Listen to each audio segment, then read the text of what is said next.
You're listening to the No Gray Areas podcast with Patrick McCullough. We welcome Eric Hanna, CEO and founder of Ambassadors of Compassion and Legacy Leaders. Eric walks us through the curriculum created by Ambassadors of Compassion that will equip youth with critical skills necessary to navigate life's challenges. Let's dive in. Eric Hanna, welcome to No Gray Areas podcast.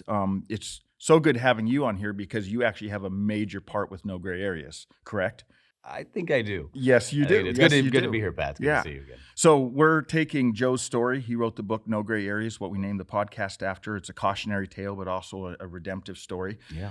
And we've been on weekly phone calls now. I think I've been part of those for about a year. You guys have been doing it longer than that. I think it is a year in November, yes. Yeah. But weekly phone calls really around this movie that we're creating out of this, a curriculum that you guys have developed. So your connection to it is not just with the movie, that's a huge connection, but you actually started this program, this organization called Ambassadors of Compassion. Yeah. And this curriculum was developed out of that. So let me set you up first by asking you this. Why did you do that? When you back up a few years ago and you guys were developing this, what was the big why behind it?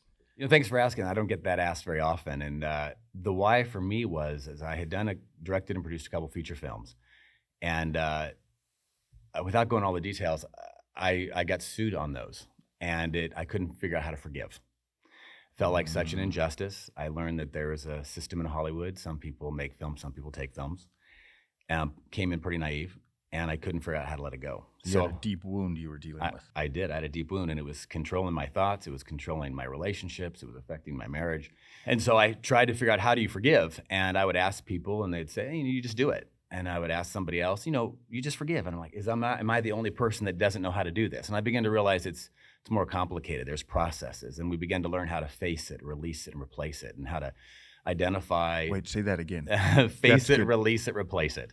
Wow. We developed that, and it began to help change my life, not only from what I'd gone through in Hollywood, but even as a child. I was kind of small and 4'11" and 95 pounds as a freshman in high school. I got picked on and made fun of a lot. And you carry those wounds, you get bigger, but you can still have that child inside that's still dealing with hurt and pain. And so I began to work through that with my wife. And from that, we began to create Ambassador Compassion, realized a lot of kids, a lot of students, a lot of adults struggling with the same things, overcoming negative experiences, how to forgive and how to heal from that. And then when you go through that, you begin to get more focus that comes back in your life. Those are distractions, right? It affects your relationships, it affects your work, it affects your sport. Your and sleep, when you release, right? Because how many times you're laying in bed at night, right?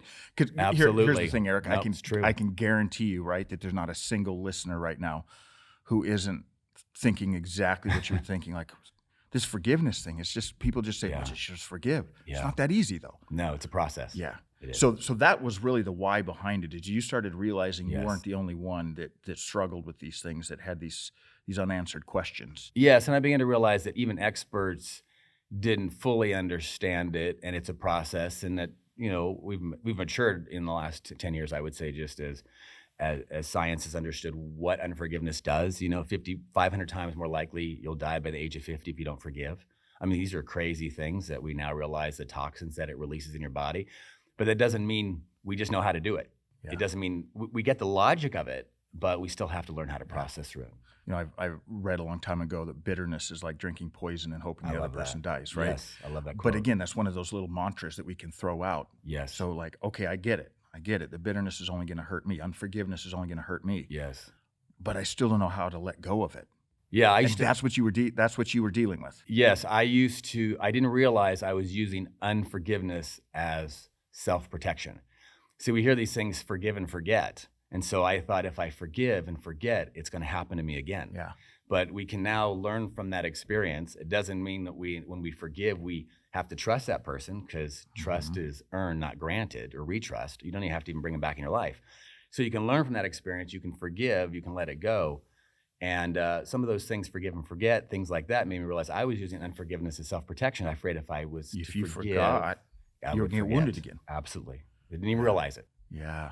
Man, isn't that amazing, the subtle lies or subconscious lies that we believe about something? So true. So that's what really was the why behind it, where you're going. There's these things that I'm struggling with that I think most humans are struggling with, but especially young people are struggling with. Yeah. So it sent you on a quest to put together this curriculum. Yes. Correct. What was that? How did that journey start? So we started where we would do these premieres. I produced a film called Meet Miami with my wife and a producer out of New Zealand called, her name was Lisa Abbott. And we got an amazing opportunity to sell the film at Warner Brothers. I mean, amazing opportunity for an independent film. And my wife and I felt like we needed to use the film to celebrate the uncelebrated. So we blocked off Hollywood Boulevard, brought a couple thousand less fortunate children in limousines, gave them brand new hearing aids and glasses so they could see a movie and hear a movie clearly for the first time. Celebrities from ER and Grey's Anatomy and The Office, they were all there on the red carpet, but they weren't allowed on the red carpet. They were the fans asking for the kids' autographs. So they're the ones that are cheering and the flash bulbs are going, but the kids are walking. Yeah. Oh, man. That's how we probably started. weren't very many dry eyes. And no. Watching that, right? No, we How did that around amazing. America and Mexico, the president's wife, Canada and Australia. And it's where we started. Kids were seeing and hearing for the first time and, seeing a young mom look at her 6-year-old daughter saying, I knew you were going to be beautiful. Or kids, boys who'd never heard themselves go to the bathroom. I know it sounds weird, but they would literally run down. Tony Romo in Dallas would high five them. They'd run off the red carpet and they'd come back like new sounds. And they would go in and they were the ones being honored on that red carpet, coming out of these limousines and hearing new sounds. For the first time. They're seeing sharp images the first time. Because Starkey Hearing Foundation, Lens Crafters, Pro Vision, a lot of companies. And as we were doing that, we began to realize, as powerful as these were, there was issues facing this generation we began to see, which was really unresolved hurt and pain. Yeah. And as powerful as those events were, hearing and seeing for the first time and the honor and the dignity, there was still a heart issue that we began to see firsthand around the country and around the world. It was kind of everywhere simultaneously. Use the phrase unresolved hurt and pain. Yeah. Why that phrase? Well, when you see the numbers and what's happening with depression, suicide, suicidal thoughts, attempts, I mean, the numbers are spiking. We've been seeing that for the last 10 years. It's not just in America. It's in the countries that we do Ambassador Compassion in. It seems to be universal. But I think the best way to describe it is there's a book called Millennials Rising. It's all the research that's ever been done on millennials, kind of centennials, this generation. And they've come out and said, basically, this generation has a chance to be the greatest, most compassionate generation in history, or the most barbaric. That all has to do with how they deal with their pain. And so when we get hurt and pain, scientists say we store that hurt and pain in our cells and in our organs. And every time our heart beats, it reprograms that same pain, anger, and for some people, rage over and over again. And if we don't learn to release it, then we begin to blame, shame, and name others for our hurt and pain. And at that point, it begins. And it just becomes a cycle. Yes, and it turns on us. That's why suicidal thoughts, depression grows. And if we don't release it at that level, we get into where revenge comes, and it pours on somebody else. Usually not the person that hurt us. It's usually the people we love. Mm-hmm. And then, we all have a soul, and that soul can get wounded in different ways. Without making any comparisons, for an African American, it could be through racism. For a woman, it could be through sexual abuse. I had my issues, others have their issues. Whatever those issues are, if we don't learn to release it, we get into competitive suffering. Where at least that's what I call it. What is competitive suffering? Well, I call competitive suffering where we begin to say, my pain is worse than your pain. No, your pain is worse than my pain. And it starts to rip a nation apart. It rips businesses apart. It rips families apart. And we're just beginning We're not seeing that happen in our country, though. Well, I think we're at the beginning of it, whether it's students or employers or C-level managers. You see it even happening worse if we don't turn this around. Yeah, because if you don't let it go, it only festers and grows, and it begins to grow like a fire in your soul. Yeah. Does that make sense? Oh, for sure. So competitive suffering, rather than resolving the issue, rather than releasing it, rather than letting it go, yes, we start competing on who has it worse, and then we break into fractions, right? Is that what you're saying? Yeah, that's well said, yes. Yeah. Wow. So for you personally, when did you figure this out for yourself? Well, it was a journey. It was over the last 10 years, discovering certain things that, like you said, certain thoughts and patterns, whether it's good intentions we pick up from society and phrases, or whether it was just not having the tools to release and let things go. Ambassador Compassion doesn't just focus on that. It focuses on helping students identify their goals and dreams first.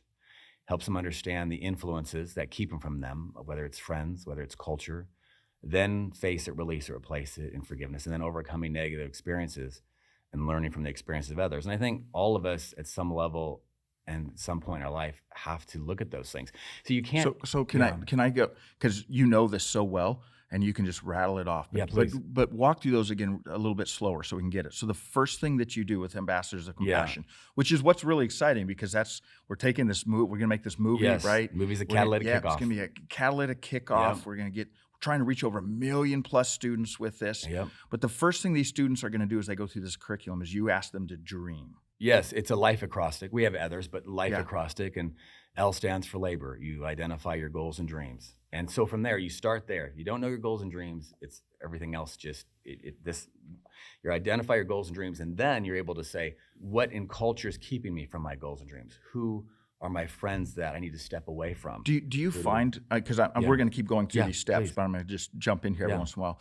Do you find that young people, do they dream easily, or is that a struggle for some of them? So a lot of people, it's been very encouraging. A lot of people have dreams, but there's been some miscommunication, like, you can be whatever you want. Well, yes, but there's certain expectations we have. Some are realistic, some are unrealistic, right? But I find that this generation has a lot of great dreams, and that's encouraging. They have a lot of compassion, but there's a lot of things in our world, our society, and sometimes of no fault of their own, that is creating distraction within their heart that prevents them from maybe getting there. And that's really what Ambassador Compassion does. It equips students with the personal leadership skills to navigate and succeed through life's inevitable challenges, because they come to all of us. And we just, they're going to come to all of us. You get out in the real world, they're there. But if you're prepared for it, it's not, I was talking to Lance Armstrong, one of his key guys, and he said, the boogeyman comes to everybody. 5% of anybody who ever has a dream gets to that dream. 5%. Only 5%. 95% don't get there because they don't realize obstacles are part of the path. Which is probably why as they move into life, they just start giving up on dreams. I'm not going to dream anymore because the dreams I've had never came to fruition. Yes. Okay. And so we visualize our dreams. There's no obstacles. We think about if you're Super Bowl, you're winning it, or if it's whatever it is, you're getting the prize. So we don't visualize the obstacles and the failures and the delays. So when that first happens, because it's on the path for everybody has to go through that to get to greatness. We think we have the wrong dream, we have the wrong path. And all that students need to know is, no, that's part of your journey. Matter of fact, most of the time it means you're on the right path. Versus you have to jump off. So knowledge is powerful. Seth Godin wrote a book called The Dip. And the whole thing is about figuring out how do you work through that dip. And so that's part of what you're saying, right, is you're giving students the tools. So they dream, but they're going to hit a dip. They're going to go through these difficult things. You're giving them the tools that can help them work through that, right? And that builds capacity within us till when we get there, we can sustain it. We all know of people who get there fast. The money's there and everything else, and they lose it just as fast. You have to have the capacity to sustain that greatness or whatever that dream is. It's not just Super Bowl. That was an example. It could be being a nurse. It could be whatever that is. But you have to have the capacity to sustain that. And usually, unfortunately, pain, and the power of pain, although none of us want it, helps create capacity to sustain that dream. Eric, this is such good stuff. I can promise you there's a bunch of adults listening right now going, wait, I want this curriculum for me. I need to go through this. I mean, I turned 50 here in 2 weeks, and I'm listening to you talk going, I need to probably reassess some of these things in my life. So, okay, so the first step, it was you have them dream again. What do you do next with them then? So then we go into influence, I as influence. And each week there's calls to action that the students go through, and then they have to come together in a small, safe group where they talk about what happened with the calls to action that they did. So I as influence. The first week is how culture influences their life. So we have one of the stars from Fast and Furious talking about how at 13, both mom and dad left and never came back. And he was on the streets and he got influenced by culture. He got influenced by the gangs and all these things, right? So culture is part of that influence, traditions, values, good and bad, right? And then how people influence your life. And so there's, in the area of how people influence your life, this week, happens a lot. There's a guy or a girl who's got a chance to get a college scholarship, but their boyfriend or girlfriend says, I don't want you to go. And the guy says, all right, I'm not gonna go. My dream was to be a football player. I won't take the scholarship. That's fine. But when he comes back to the group, they say, you have to change your dream. Well, I don't want to change my dream. Well, then you have to step away from the person who is keeping you from that and embrace somebody who does. So there's real life calls to action that you got to deal with every single week if you're going to get to your dream, because the steps you take now affect your future. And here's the thing, I think. Man, for a 15 or 16 or 17 or 18-year-old to get that, right? To all of a sudden go, I was going to give up this dream because of Some of them forced to have wouldn't even realize that, but you're forcing them to realize Yes. that and confront, okay, which decision you're going to make. And that's what's so great about partnering with Joe and No Gray Areas. It's a movie that sets up that there are consequences for the actions you take or the inactions you take. Yep. Inactions, there's consequences too. And that's why partnering with No Gray Areas, creating that film as a catalytic kickoff, it allows students to see, and adults, wow, these are things I'm facing in my own life. But sometimes when you see it on the big screen, you're able to identify in a different way. And then you go for another 10 weeks, how to process through those things in your own life. So and before we go to the forgiveness, just one thing is that information is the illusion to transformation. So I want to say that again. Information is the illusion to transformation. So when we get new information, which you do need information, but when you get new information, you actually fire endorphins into the back of your brain. And for about 2 or 3 days, you feel changed. That's why we're in. But nothing's happened. If you don't participate with that information, nothing changes. Boy, that is the story of our culture in some ways. I'm not bashing our culture. I'm just saying this is the first time in human history where we are inundated with so much information So we can feel what you're saying is we can feel like we're changing. It's a chemical that but makes nothing's happening. No. And so for a long time, I'm thinking, I'm changing. I'm getting a natural drug high that's telling me this. I'm making changes. But so this used to happen to me a lot. I would hear a speaker and I would have these notes, right? And I'd be like, I would circle it. I had Christmas lights around it. I'm like, this is life-changing. And then 3 days later, I'd say, Jody, what was I feeling on that? Where did that go? I didn't understand. There was a chemical that was released and then faded away. And I couldn't feel that change. And I wasn't participating in it because I didn't know I had to, because I thought just the information was the change. And also, we tend to, and I did this for years, we tend to intellectualize our transformation. If we feel like we understand what caused it, we think that we're changing. But the reality is you've got to go back and feel that pain and go back in that experience. And then you process through it in that pain, and then you begin to be released. You can't just know it. And I used to think, what's wrong with me? I know what happened to me, but it's not changing me. You're not going back to the pain. Yeah. But that's difficult, isn't it? It is. I mean, that's why some people would want to avoid that. That's what you sometimes do when you're, like you said, forgive and forget. I don't want to forget. You don't want to go back to the pain. I don't want to feel that again. But you're saying if you don't do that, you're never going to move past it. No, you can't intellectualize your change. You have to get into that space, process through it. We teach kids how to do it. But also triggers, it's a pretty common word now. I was triggered. I used to think those are bad things. Triggers are actually your body telling you that you had to deal with something. So I've learned to embrace triggers. I don't like it. I'm like, man, why did I act like that in front of my kids or my wife? Why did I act like that? I just feel ashamed. Now it's like, okay, I still feel a little bummed by it, but I want to make sure I recognize that means there's something I've got to deal with there. We had a guy on our podcast a couple of weeks ago, and he wrote a book called The Thing Beneath the Thing, and that's exactly what he's saying is, to pay attention, those emotions, those triggers, those things, don't just ignore them. There's something underneath that, and that's what you're actually saying. You're helping train students, young people to get that right. Yeah, pay attention. And it takes time. I think we're the same, and I've known you for a year now. It's like we want things to be done fast. You identify things in your life, and you're like, man, I want it to be gone tomorrow, and it's frustrating. We're both, when should we start yesterday? We're both those kind of people, right? And when you're visionary, you can see the end, and you see it finished, and then you look at your life, and you're like, why am I not where I see finished? Oh, that's right. There's a process. So you have these roads that are created from our experiences, but we'll just talk about negative. There's good ones too. And we talk about good things for ambassadors too. So I'm just focusing on one part. But those roads never go away, but you can rewrite a new road. So when you go back and just say your mom or your dad, you have we'll just use a family member, that you have these negative experiences. Maybe they were abusive, verbally, physically. You have to go back into that place. You have to realize first, recognizing that parent was wounded. A healthy person would have never done that to you. And we're young, they seem godlike, right? They're like second in command of God, our parents and teachers and what have you. And we don't say, well, that's an unhealthy person. That person, if they were healthy, they would treat me better. Now, when you're a kid, you don't say that. You just accept it, right? It's truth. And we receive that as that abnormal is normal. Yes. Yeah.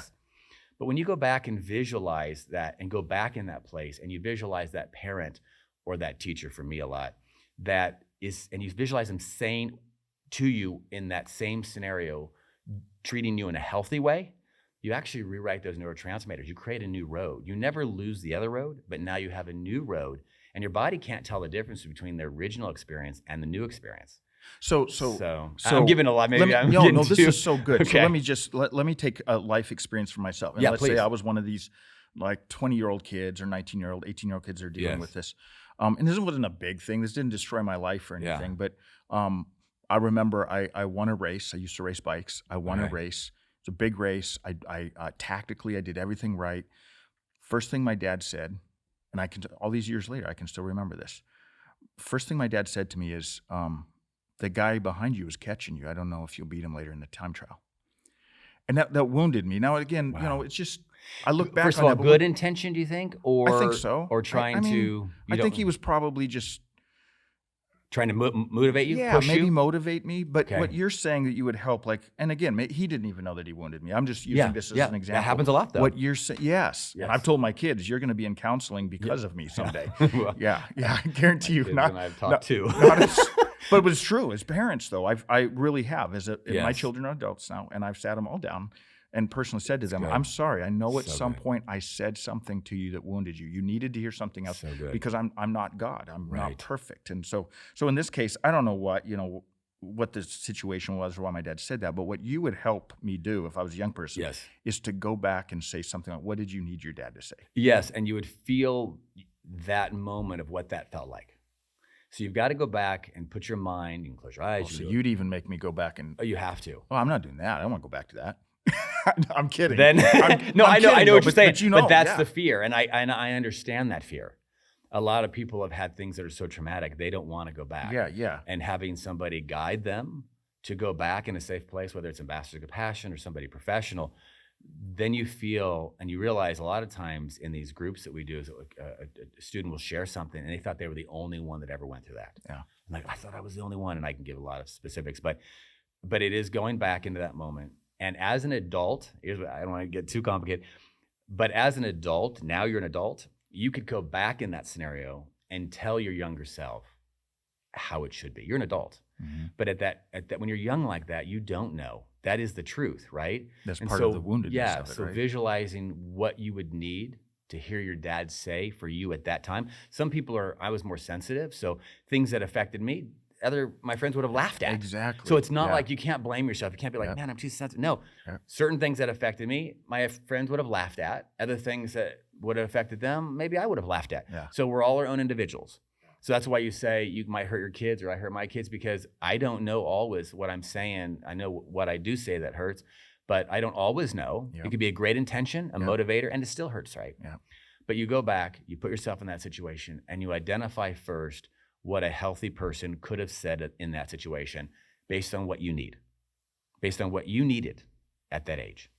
And your adult self, Pat, is able to sit there, and sometimes this helps too, you're able to come alongside yourself and say, it's going to be okay.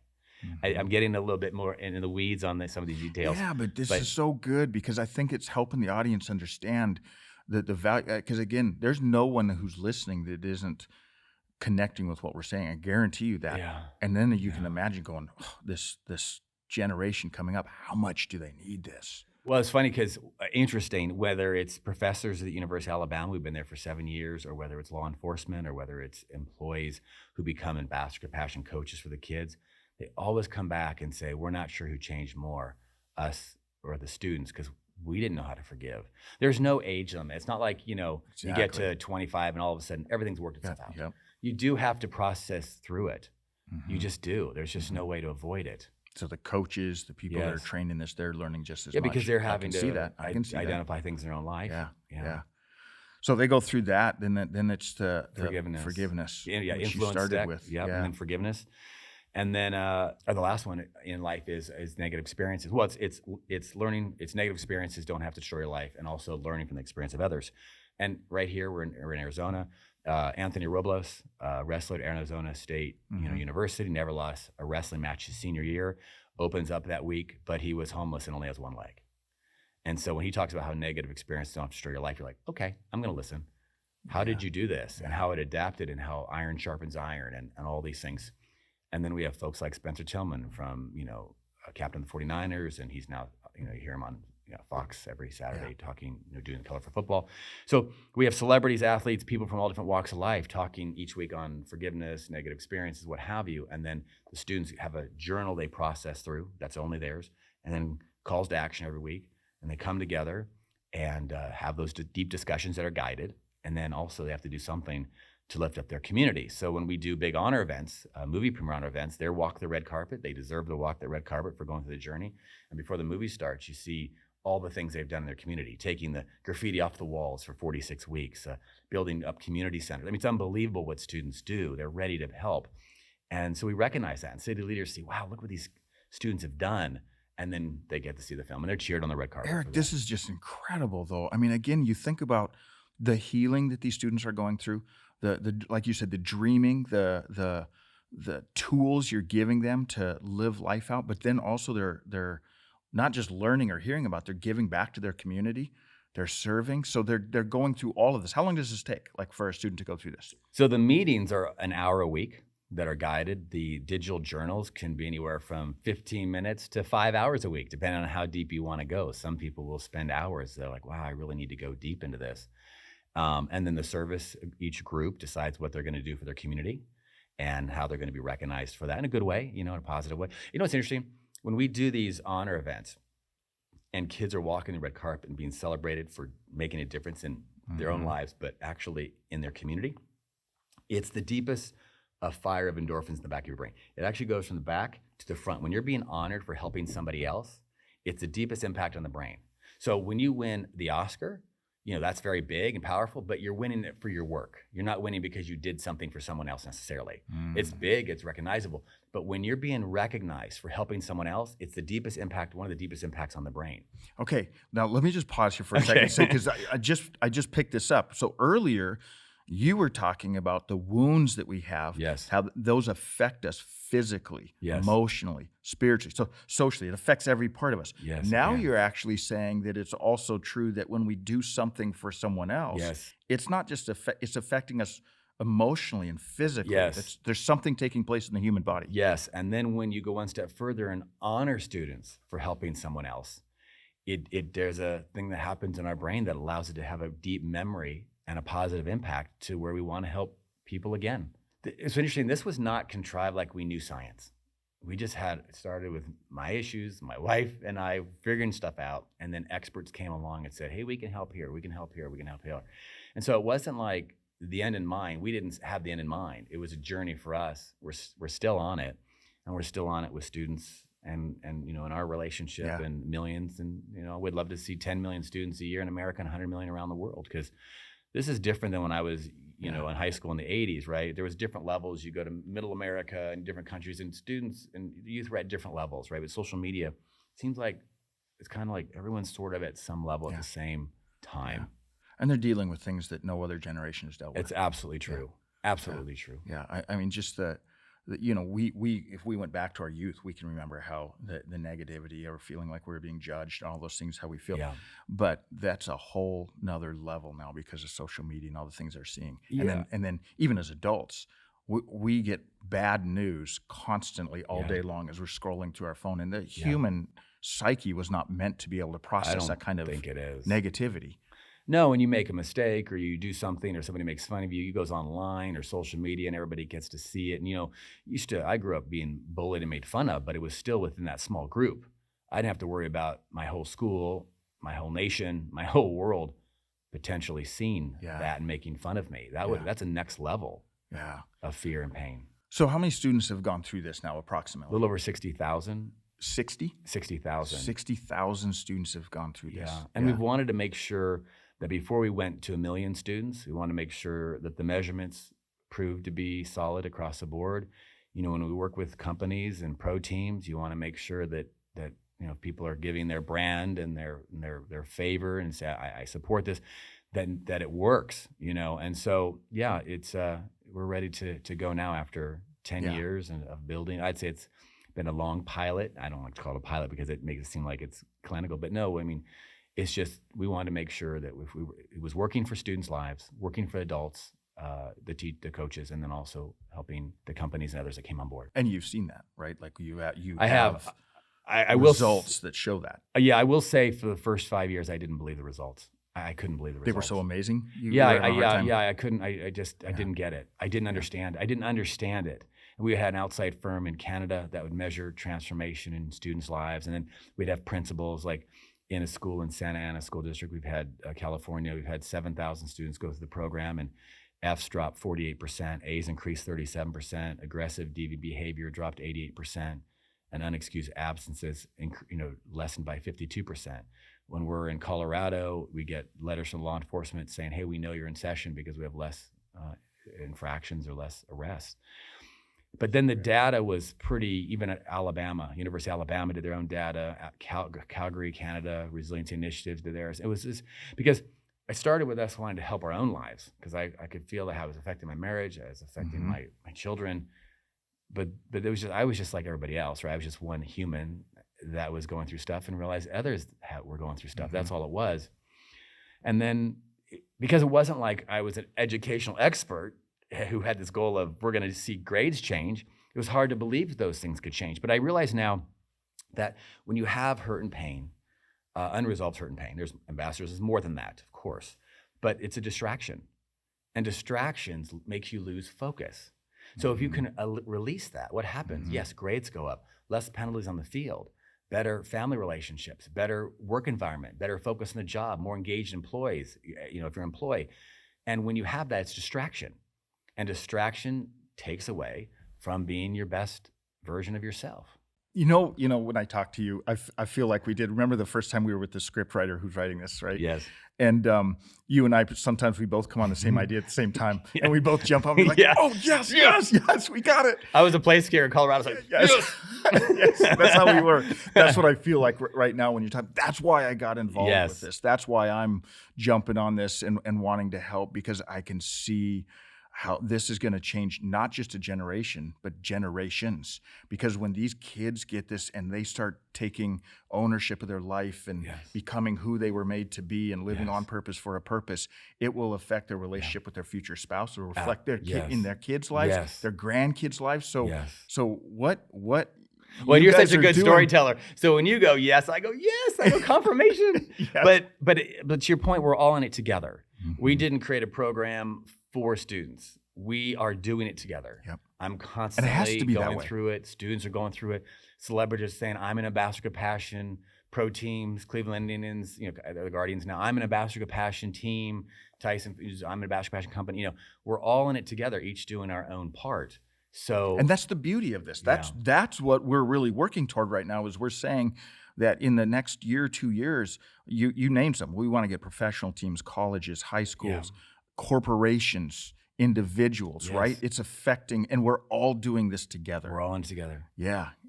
Which goes back to, there's an African proverb that says it takes a tribe to raise, or a community to raise a child. But that's right. We need that. It's true, isn't it? And that's the beauty of what you guys are doing. So let me, as we're wrapping up here, can you give us one story of one kid that you saw? Because here's what happens for us as human beings. When we're hearing statistics, we're going in the math part of our brain. But sometimes when you put a face or a story to it. So give us one story. And before I do, if you don't mind, one of the current stories, and I'll give you a story of a student.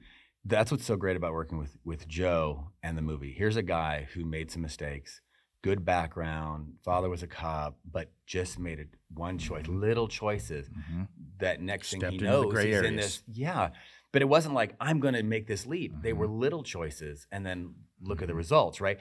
And his willingness to share that and to be an example of what that is, and the permission he's given us to make a powerful Hollywood story with great writers and great teams, allows us as adults and students to go, wow. And so the point is it doesn't matter your story. You're either going to allow that pain to disqualify you and say, I'm done, or you can use it to help other people. And that's the partnership with No Gray Areas, the permission it gives for students to see somebody else go through that, and Joe's vulnerability has been amazing. So that's a current story with an adult who that story may have been a great movie and it came and went, but now we get to have leverage it for so much more. So much impact, and students get to be part of it. And you interviewed Headache, and you and Joe and Headache speaking in stadiums before the movie starts with students. And Headache being the guy that Joe fixed the games with. It's incredible. So I can give you a lot of stories. I'll give you one story. There was an individual who used to get in a fight every single day, sometimes twice a day. It was in Moreno Valley, California. She had gotten kicked out of 16 schools. She punched a teacher in the face, and they said, "You're done." And they That said, usually gets you kicked out of school. yeah. And this was her 16th school. And so they said, "We'll give you one last chance." And they brought her in. She went through the Ambassador Compassion program, and she identified dreams the first week that she wanted to be a law enforcement officer.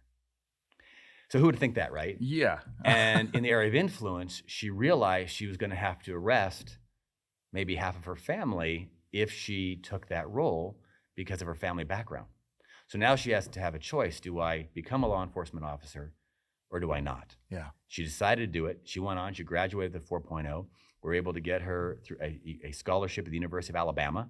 My wife and I produced the Lombardi Awards. Back then it was for CBS. She was on that. Diane Cannon, famous celebrity back in the day. She gave the award for the Ambassador Compassion Award for Perseverance. Now she's becoming a law enforcement officer. She graduated with honors at the University of Alabama. So this is a girl that's been kicked out of 16 schools. And graduated with honors. Punched a teacher in the face, and now is there. She identified her dreams, knew what it took to get there. And she'll tell you, it was the program that helped me walk through, and the choices I had to make each week affected her whole future. Yeah. And there's many, many great stories like that. Yeah. And there's different levels. Does it affect everyone at that level? Not everyone the same, but there's across the board. I think we all want a chance to talk and share, right? So when we come together in those weekly groups, it's not like people are preaching or talking to you. You get a chance to hold up a mirror and see what's inside, and you get a chance to share what's going on in your life in a safe place. It's no gray areas, right? The Vegas takes place in Vegas. This is the positive Vegas. What happens in Vegas stays in Vegas. Yep. When you're in that group, what happens in that group stays in that group, unless there's some reporting because of somebody that might hurt themselves or others. Yeah. So you think about school shootings, you think about suicide. A lot of that is because it's in the dark. Yeah. And you don't have a safe place to get the dark things into the light so they can become lighter. Yeah. And when you have a safe place and you're able to talk about things and it's guided and you're able to bring that into the light and you go, did I just say that? You hear yourself. Because we don't change when we hear other people. We change when our own voice changes. Mm. So when we hear people say things, it goes through our voice of experiences. Mm-hmm. And many times we say, oh, come on, and we throw very powerful information away or we grab onto it. But we change because we hear our own voice change, not because of just what somebody says. Yeah. So when you hear yourself say that and you go, did I just say that? Wow, that's crazy. I guess I really feel that way. Just verbalizing what's already. You get the dark things into light and they become lighter. Wow. Eric, this is so exciting, and really the vision is that this stories like you just told would happen thousands and thousands and thousands, million plus times. Yes. And there's a statistic, right? The tipping point statistic, which is where you didn't just pull out that number. No. It's tied to that statistic. Share that. Well, at first I wanted 1 million kids to go through the program, and then as I researched, that wasn't just an arbitrary number. The tipping point, Malcolm Gladwell says it takes about 6% of the population to change the entire direction of society. So 1 million students a year is about 8%. So you talk about 1 million students a year learning how to forgive, overcoming their negative experiences, going after their goals and dreams, setting goals, learning how to build the kind of coping skills necessary for what this world we live in, not blaming and shaming others when things don't go their way, and also encouraging other students to do the same.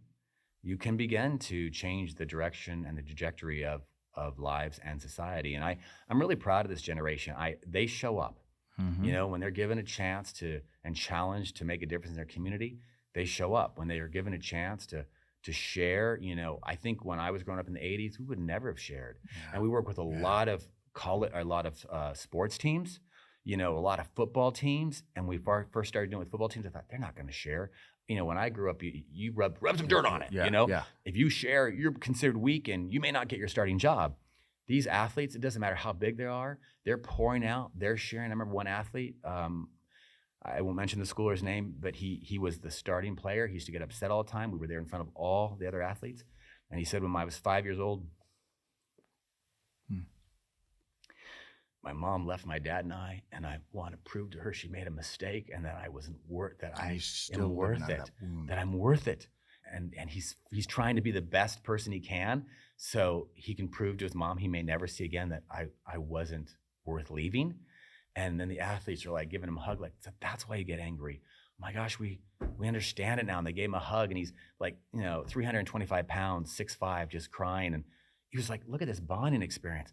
That's what's going to make a great team. Mm-hmm. It's like they know each other. Mm-hmm. And there's so many stories like that. And the coaches, are having to be many times coaches and parents. Mm-hmm. So it's a great time. It's incredible. And the fact that all these incredible stories, and like you're saying, this is a huge vision. I want the listeners to figure out how they can jump on this vision, because we're saying that's the tipping point, is we're not changing individual lives. We could actually change a culture. We could change a future. Yeah. That's incredible. How do people find out more information? Where would they go? Well, they can go to aoclife.org, AOC for Ambassadors of Compassion, aoclife.org, and start there. There's places if you're a parent, there's places if you're a coach, if you're an administrator, and you can get more information on Ambassador Compassion, how we can come in to your school. We love working with gatekeepers, and principals know the heart and the needs of their students. Coaches know the heart and the needs of their students. And so, if you're listening and a principal, a coach who this program might be helpful for, go to Ambassador Compassion or aoclife.org and let us know. We'd love to partner with you and make a difference in your community and in your students' lives and your children's lives. Yeah, good. Well, Eric, man, thank you so much for what you do. We got to finish with this one fun thing that we do on this podcast. It's called No Gray Areas, so it's ironic. I'm going to ask you to lie to me. The audience has gotten to know you here for over about half an hour or so. We'll see if they can guess. I want you to give me 2 truths and a lie, and we'll see if we can guess. So 2 truths and a lie. If I give you 3 lies, I'll look cooler. Yeah. So I got to think. Okay. Well, I've already gave this one away. So I was going to be a professional football player. Okay. I was going to climb Everest. Okay. Or I'm allergic to sugar. Okay, so you wanted to be your dream was to be a professional football player, to climb Mount Everest. That's the second one. And the sugar. So I'm going to do the process of elimination. You want to be a football player. I think you mentioned that bore, right? I was going to be until I got injured. I had surgery. Okay. Because you were a kicker. You actually played in college, right? Yeah, University of Colorado. Yeah. When we won the national championship. Yeah. And I didn't get a chance to. So you made it to a high level. A level that most athletes will. Yeah, I was pretty good. Okay, so that was a truth. Mm-hmm. You wanted to climb Mount Everest. This body's built for sitting. Maybe walking, but certainly not climbing. So that's the lie. That's the lie? Yes. Okay, so you are allergic to sugar. I am. I got allergic to sugar at 4th grade, and I couldn't have sugar past 4th grade. I would literally lose my mind. And in college, we didn't realize this, but my friends would always give me a loaf of white bread, like on a Friday night, and I didn't realize it was turning into the way my body processes. Like, I've never had alcohol. Yeah. I didn't need to. My friends would give me a loaf of white bread, and they're like, did "Dude, the same you were thing? dancing on the table. You were crazy." I'm like, "I don't even remember that." So if I want to have a little fun with you, I get some sugar in you. Oh yeah, you got to be careful. My wife will tell you stories. Keep the white bread away from me. Yeah. Well, Eric, man, thank you so much. Thanks for what you're doing. Thanks for how you're dedicating your life to this future generation. I love working with you, and Thanks, can't wait to see what happens in the future. Thank you. Pat, it's an honor to be here with you, and I just think we get to do a lot of things together, and thank you for doing these podcasts. I'm learning a lot myself, from what you're doing here, so thank you so much. Thank you. Thanks for listening to the No Gray Areas podcast. To dive deeper into the story, be sure to subscribe, follow us on social media, and check out nograyAreas.com.